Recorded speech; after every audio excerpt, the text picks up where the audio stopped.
ഒരു സെക്കൻഡ് വാ. അവിടെ എങ്ങനെ എളുപ്പക്കാരെല്ലാം എല്ലാവരും എല്ലാം വായിക്കാൻ അറിയാവുന്നറിയില്ലേ? വാ ഇങ്ങോട്ട് വാ എല്ലാവരും വാ. ഇവിടെ വന്ന എല്ലാവരും വന്നിട്ട് പോയാൽ മതി. വാ. ഈ നമുക്കില്ലാത്ത ഒരു കാര്യം പറഞ്ഞിട്ടങ്ങ് വിട്ടേക്കാം.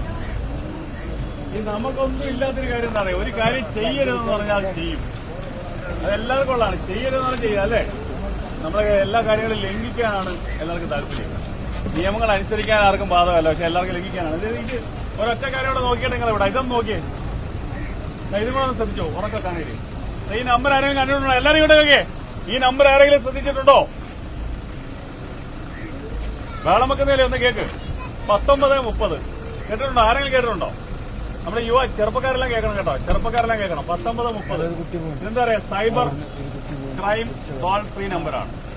നിരവധി സൈബർ ക്രൈമുകൾ നമ്മുടെ സമൂഹത്തിൽ നടക്കുന്നു. ഇത്ര ആൾക്കാരുള്ളവരോട് പറഞ്ഞതേ ഉള്ളൂ. ഞങ്ങൾ ഇതുകൊണ്ട് എല്ലായിടയ്ക്കും നടക്കുക. ഇന്നലെയും പത്രത്തിൽ 20 ലക്ഷം രൂപ ഒരു പയ്യനെ നഷ്ടപ്പെട്ടു. 20 ലക്ഷം രൂപ, 10.85 കോടി രൂപയാണ് നമ്മുടെ കണ്ണൂരിൽ നിന്ന് മാത്രമായിട്ട് നഷ്ടപ്പെട്ടേക്കുന്നത്.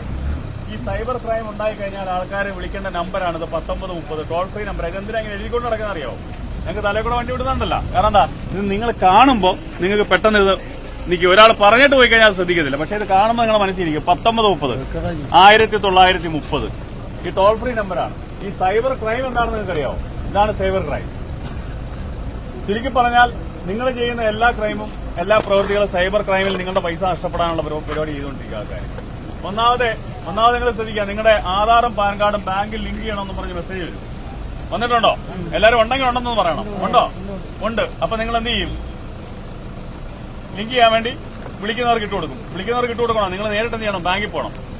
ബാങ്കിൽ പോകണ്ടേ? അതിന് പകരം നിങ്ങൾ എന്ത് ചെയ്യും? ആരെങ്കിലും വിളിച്ചാൽ അവർക്ക് ഇട്ട് കൊടുക്കും. എന്നിട്ട് പറയും നിങ്ങളുടെ മൊബൈലിലേക്ക് ഇപ്പോൾ OTP വന്നിട്ടുണ്ട്, പറഞ്ഞു കൊടുക്കാൻ പറയും. അപ്പൊ പറഞ്ഞു കൊടുത്താൽ എന്താ പറ്റുന്നേ? നിങ്ങളുടെ അക്കൗണ്ടിലുള്ള പൈസ അല്ല ആൾക്കാർ അടിച്ചുകൊണ്ട് പോകും. എന്നുവെച്ചാൽ ചുരുക്കി പറഞ്ഞാൽ നിങ്ങളുടെ ആധാറും പാൻ കാർഡും ലിങ്ക് ചെയ്യണമെന്ന് പറഞ്ഞ് എന്തെങ്കിലും ഒരു മെസ്സേജ് വരികയോ അല്ലെങ്കിൽ ആരെങ്കിലും വിളിക്കുകയോ ചെയ്താൽ ഒരു കാരണവശാലും നിങ്ങൾ അതിനോട് റെസ്പോണ്ട് ചെയ്യാൻ പോകരുത്. അങ്ങനെ ഉണ്ടെങ്കിൽ നിങ്ങൾ നേരിട്ട് എന്ത് ചെയ്യണം? ബാങ്കിൽ പോകണം. രണ്ടാമത്തെ സംഭവമാണ് ഈ സിം. ചെറുപ്പക്കാർക്കെല്ലാം അറിയാം, നിങ്ങളുടെ എല്ലാ സിം ഈ സിം ആക്കി തരാമെന്ന് പറഞ്ഞ് വിളിക്കുന്നുണ്ട് അല്ലേ? വിളിക്കുന്നുണ്ട് ആരെങ്കിലും? ഉണ്ട്, വിളിക്കുന്നുണ്ട്. എല്ലാവർക്കും ഈ സിം ആക്കി തരാമെന്ന് പറഞ്ഞ് വിളിക്കുന്നു. ഈ സിം ആക്കിയുള്ള കുഴപ്പം എന്താണ്? നല്ല ക്ലാരിറ്റി കിട്ടുമെന്ന് പറഞ്ഞ ആൾക്കാർ വിളിക്കുന്നത്. അപ്പൊ എന്ത് ചെയ്യണം? ഈ സിം ആക്കണമെങ്കിൽ നിങ്ങളുടെ മൊബൈലിലേക്ക് ഇപ്പോൾ ഒരു OTP വരും.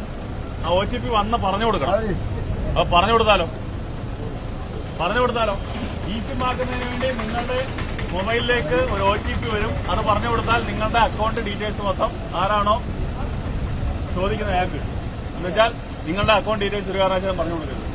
ലോൺ ആപ്പ് ഇവിടെ നിൽക്കുന്ന എല്ലാവർക്കും ഫേസ്ബുക്കും വാട്സാപ്പും ഇൻസ്റ്റാഗ്രാമും ഉണ്ട്. ഇല്ലാത്തവരുണ്ടെങ്കിൽ കൊച്ചു പിള്ളേർ മാത്രമാണ് ഇല്ലല്ലേ? ഈ വാട്സാപ്പ് ഫേസ്ബുക്കും പിന്നെ ഇൻസ്റ്റാഗ്രാമിനും നിങ്ങൾക്ക് ധാരാളം ലോൺ തരാമെന്നും പറഞ്ഞ് മെസ്സേജ് വരുന്നുണ്ടോ? കണ്ട ആരെങ്കിലും ഉണ്ടോ? ഉണ്ടല്ലോ. ആരെങ്കിലും അതിനകത്ത് ക്ലിക്ക് ചെയ്തിട്ടുണ്ടോ? ലിങ്കിൽ ക്ലിക്ക് ചെയ്താൽ വരുന്നത് എന്താണ്? അതിനകത്തൊരു KYC ബില്ല് ചെയ്യാൻ പറയും. നിങ്ങളുടെ ആധാർ കാർഡ്, പാൻ കാർഡ്, നിങ്ങളുടെ ഫോട്ടോ, നിങ്ങളുടെ അക്കൗണ്ട് നമ്പർ ഇട്ട് കൊടുക്കാൻ പറയും. അതെല്ലാം നിങ്ങൾ ഫില്ല് ചെയ്യും. അടുത്തൊരു സുഹൃത്തിന്റെ ഫോൺ നമ്പർ കൂടെ കൊടുക്കാൻ പറയും. നിങ്ങൾക്ക് 16,500 രൂപ 50,000 ആവശ്യത്തിനുള്ളത് അവർ 6,000 രൂപ അവരുടെ പിന്നെ പ്രിലിമിനറി ചെലവെടുത്തതിന് ശേഷം ഇട്ട് തരും. അടുത്ത കൃത്യം 6-ാം ദിവസമാകുമ്പോൾ പൈസ ഇട്ട് കൊടുക്കാൻ പറയും. ഇട്ടുകൊടുത്തില്ലെങ്കിൽ ചെയ്യുന്ന എന്താണ്? നിങ്ങളുടെ ആ തലയുണ്ടല്ലോ ഫോട്ടോയിലെ, ആ തല വേറെ നഗ്നമായ ബോഡിയായിട്ട് ഫിറ്റ് ചെയ്തിട്ട് ഫേസ്ബുക്കിലൂടെ പ്രചരിപ്പിക്കും. അങ്ങനെയാണ് തിരുവനന്തപുരത്ത് ഒരു കുടുംബത്തിലെ 5 പേര് ആത്മഹത്യ ചെയ്തു. പത്രത്തിൽ വായിച്ചായിരുന്നോ? വായിച്ചു. അപ്പൊ അത് ഒരു എന്താണ്? തട്ടിപ്പാണ്. അപ്പൊ ലോൺ ആപ്പ് ഒരു കാരണവശാലും നിങ്ങൾ ഇൻസ്റ്റാൾ ചെയ്യരുത്, അതിനകത്ത് കയറി ഞെക്കരുത്. ഇൻവെസ്റ്റ്മെന്റ് ഫ്രോഡ് ചെറുപ്പക്കാർക്കെല്ലാം അറിയാം.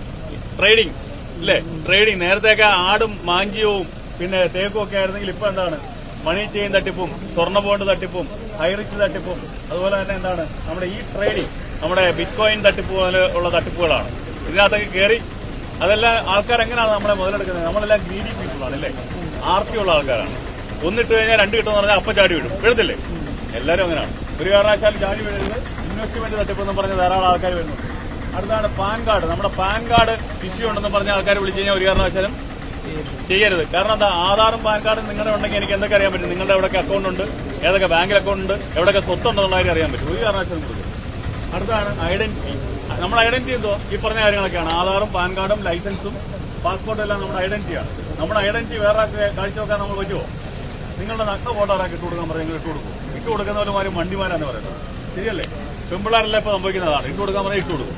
അത് ആൾക്കാർ യൂസ് ചെയ്യും. ഒരു കാരണവശാലും നമ്മുടെ കുഞ്ഞുങ്ങൾ മക്കളായാലും പറഞ്ഞു കൊടുക്കേണ്ട കാര്യമാണ്. പിന്നെ ഇമെയിലിലൂടെ നമ്മുടെ ഡേറ്റ കളക്ട് ചെയ്യാൻ പറയും. ഇമെയിലിലൂടെ നമുക്ക് എന്തെങ്കിലും മെസ്സേജ് വന്നാൽ നമ്മുടെ കമ്പ്യൂട്ടറിലോ ലാപ്ടോപ്പിലുള്ള എല്ലാ ഡേറ്റയും അവർക്ക് അടിച്ചു മാറ്റാൻ പറ്റും. മാൽവെയർ ഇന്റൻഷനോടുകൂടിയാണ് മാൽവെയർ ഇൻസ്റ്റാൾ ചെയ്യുന്നത്. പിന്നെ ഫിഷിംഗ്, അത് കമ്പ്യൂട്ടർ ഉപയോഗിക്കുന്നറിയാം. ഫിഷിംഗ് ലാപ്ടോപ്പ് കമ്പ്യൂട്ടർ മെസ്സേജുകളിലൂടെയോ കമ്മ്യൂണിക്കേഷനിലൂടെയോ നമ്മുടെ കംപ്ലീറ്റ് ബയോഡാറ്റ അടിച്ചുകൊണ്ട് പോകുന്നതാണ് ഫിഷിംഗ് എന്ന് പറയുന്നത്. ലോട്ടറി സ്കാം, നിങ്ങൾക്ക് 5 ലക്ഷം രൂപ ലോട്ടറി അടിച്ചിട്ടുണ്ട്, അല്ലെ നിങ്ങൾക്ക് ഒരു കാർ സമ്മാനമായിട്ട് അടിച്ചിട്ടുണ്ട്.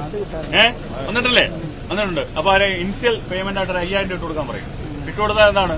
ഉജ്ജ്വലമായി പോകും അല്ലേ? നമ്മുടെ പൈസ പോകും. അതോടൊപ്പം തന്നെയാണ് എന്താണ്, നിങ്ങൾക്ക് ഞാൻ 5000 രൂപ ഓൺലൈൻ റമ്മി കളിക്കാൻ വേണ്ടിയിട്ടുണ്ട്. എനിക്ക് തലേ കൂടെ വണ്ടി വിടുന്നത് നിങ്ങൾക്ക് റമ്മി കളിക്കാൻ പൈസ ആയിട്ട് തന്നെ അല്ലെങ്കിൽ കയറാൻ പറയും. എന്ന് വെച്ചാൽ അർത്ഥം എന്താ? അതിനകത്തൂടെ നിങ്ങളുടെ തട്ടിപ്പാടും. അടുത്താണ് എംപ്ലോയ്മെന്റ് ഓപ്പർച്യൂണിറ്റി. മംഗലാപുരത്ത് ഒരു വലിയ കമ്പനിയിലേക്ക് 1000 പേരുടെ വേക്കൻസി ഉണ്ട്. നിങ്ങൾ ഇനിഷ്യൽ ഇൻവെസ്റ്റ്മെന്റിനായിട്ട് 1000 രൂപ വെച്ചിട്ട് കൊടുക്കാൻ പറയും. 1000 പേര് 1000 രൂപ വെച്ചിട്ട് പോകുമ്പോൾ എത്ര ലക്ഷമായി? തട്ടിപ്പായില്ലേ? ഇതൊക്കെ ഓർത്തിരിക്കണം. UPI ഫ്രോഡ്, നമുക്കെല്ലാം GPay ഉണ്ട്, ഗൂഗിൾ പേ അല്ലെങ്കിൽ പേടിഎം ഒക്കെ ഉണ്ട്. അതിനകത്തൊരു ഇമെയിൽ UPI ID നമ്പർ ഉണ്ട്. അത് പറഞ്ഞു കൊടുത്താലോ പൈസ മൊത്തം പോകും. അടുത്ത